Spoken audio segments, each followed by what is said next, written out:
Musulmançılıkta жараткан Алла буйруп атат. Бир арамдыкты көрүп турган болсоң, колуң менен токтот.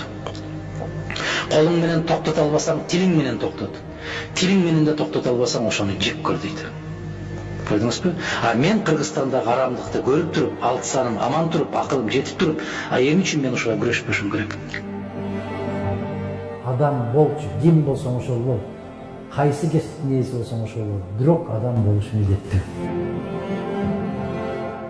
Мен Алланын алдында кантип жооп берем? Не деп жооп берем? Биз Кудайдан үмүт кылбай, пендеден үмүт кылабыз да. Рызкыны кызмат бербейт. Рызкыны жараткан берет. Elhamdülillah barımız Müslümanız. Жараткан бұл аламда кыргыз кылып, мусулман кылып жаратып койгон үчүн чексиз бактылуубуз биз баардыгыбыз.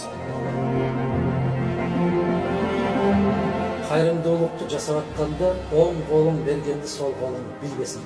Мен көкүрөк какканды өтө жек көрөм. Муну жасадым, аны жасадым деп. Мен элдин ыраазычылыгы үчүн жасабайм, мен Аллахтын ыраазычылыгы үчүн жасайм. Столуңда жерге кирсин, бийлигиңде, байлыгыңда жерге кирсин.